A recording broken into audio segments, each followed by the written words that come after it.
Hello, welcome back to the Flower of Freedom. We're on chapter 47.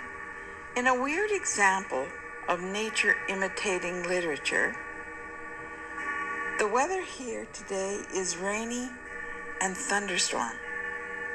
So if you hear the noise in the background, that's all it is. We're on chapter 47 and it's called Closing Ranks. As always, all rights to the book, my original book, and this presentation are reserved.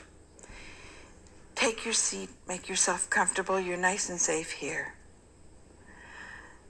Here we go. Dr. Donovan said we have to lay out all the facts. The Parisian gendarme told Aki that Smith had abducted at least 3 girls from the orphanage.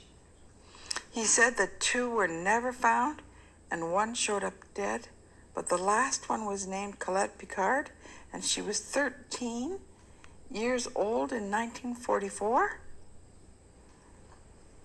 Oscar looked into his beer and nodded. At that moment, the server came to take their order. They all needed the mental break. Dr. Donovan ordered a Cobb salad, Jean-Claude ordered tourtière, and Oscar ordered the salmon rosti, a specialty of the house. They each ordered another beer, and they waited just a moment as the server left. Without overstepping on issues which are confidential, I want to tell you, Oscar, that Colette is one of the bravest women I've ever encountered. I always marveled at her tolerance for pain.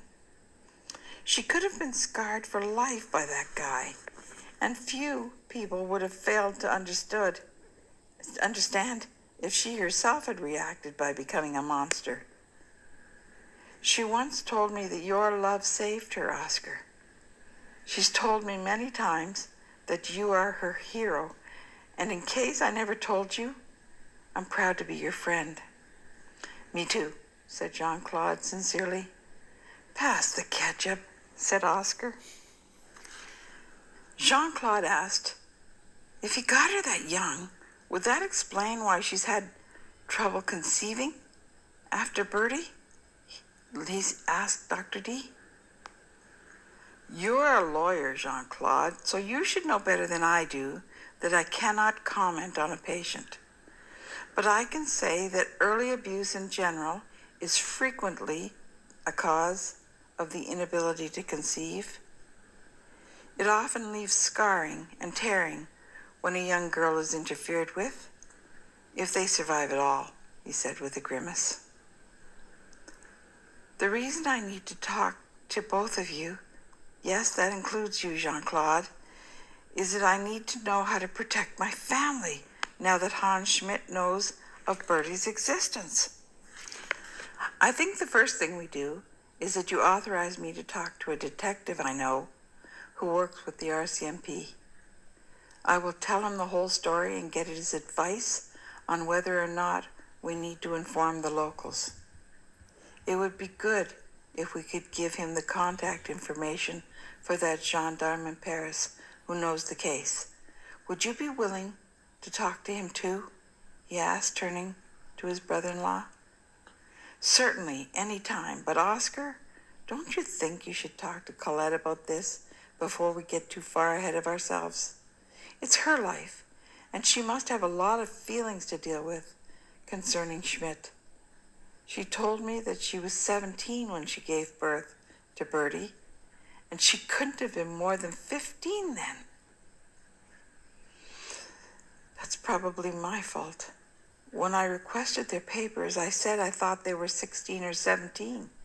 I guess my mind couldn't take in a pregnant 15-year-old.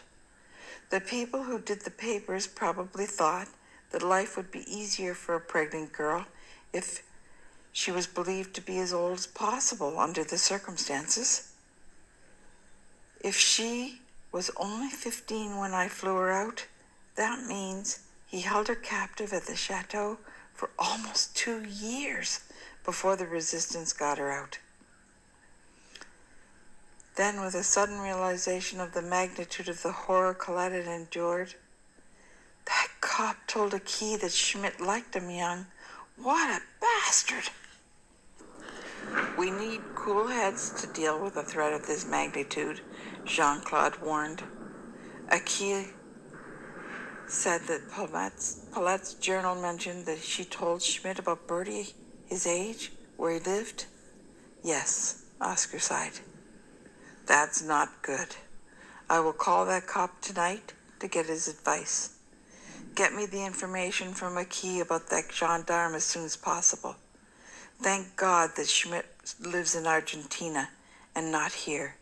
He's wanted for worldwide war crimes. That means it won't be easy for him to travel. If the police are informed about something that could lure him here, they can watch for him if he ever dares to come through the system. I want you to promise me that you will not put off discussing this with Colette, Oscar. It will be a rotten conversation to have, but you owe it to her to keep her apprised. If she's aware, she can help to defend herself and Bertie. You will never forgive yourself if you don't, Oscar. This is an amazing woman. Trust that, and trust in her love for you.